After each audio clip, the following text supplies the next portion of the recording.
వంకాయ ఫ్రై ఎలా చేయాలో ఈ వీడియోలో చూసి చేయండి, చాలా బాగుంటుంది. చూడండి, నేను ఒక హాఫ్ కేజీ పైనే వంకాయలు తీసుకున్నాను.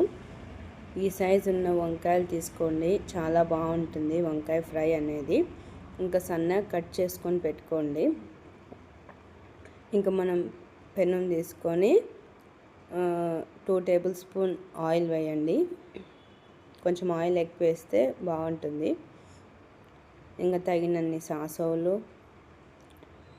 తగినన్ని జీలకర్ర, ఆనియన్స్, కరివేపాకు, ఒక ఆనియన్ తీసుకున్నాను. ఇంకా ఇవి బాగా ఫ్రై అయ్యాక తగినంత పసుపు. చూడండి, ఇవి ఫ్రై అవుతున్నాయి. అల్లం పేస్ట్ కొంచెం నేను ఇంట్లో చేసుకున్న పేస్టే వేస్తున్నాను. మీరు కూడా ఇంట్లోనే చేయండి, బయట పేస్ట్ బాగుండదు.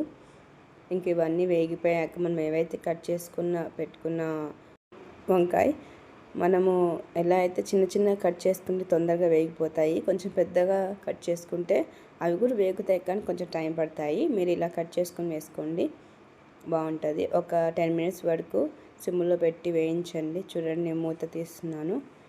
చూడండి, వేగుతున్నాయి. ఒక 10% వేగాక 2 టమాటాలు కట్ చేసుకొని పెట్టుకోండి. చూడండి, బాగా మాగిన టమాటా వేస్తున్నాను, మీరు కూడా అలానే వేయండి. అంటే ఇది ఫ్రై చట్నీ 2 విధాలుగా బాగుంటుంది. చట్నీ అయితే మిక్సీలో వేయద్దు, ఇలానే వేగిపోతుంది. ఫ్రై అయితే కొంచెం టమాటా వేయకుండా శనగగింజల పొడి వేసుకోండి ఫ్రైకి, అంతే. 2 టేబుల్ స్పూన్స్ ఉప్పు వేస్తున్నాను. ఇప్పుడు హైలో పెట్టకండి, సిమ్లో పెట్టి వేయించండి. ఆ టమాటా వంకాయ అనేది జుజ్జు అనేది కొంచెం ఏర్పడుతుంది కింద. హైలో పెడితే మాడిపోతుంది. ఒక 15 మినిట్స్ పెట్టేసాను. చూడండి, నేను సిమ్లో ఆల్మోస్ట్ అంతా వేగిపోయింది వంకాయ అనేది. చూడు, మొత్తం దగ్గర పడిపోయింది.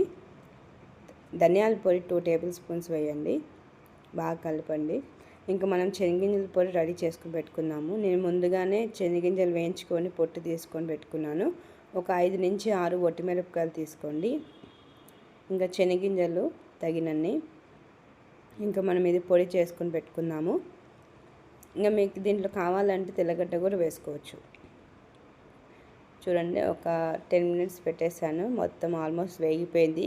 మనం ఏదైతే శనగగింజల పొడి చేసుకున్నామో ఆ శనగగింజల పొడి నేను దీంట్లో వేస్తున్నాను. చూడండి, అంటే ఇది ఫ్రై లాగా బాగుంటుంది, చట్నీ లాగా కూడా బాగుంటుంది.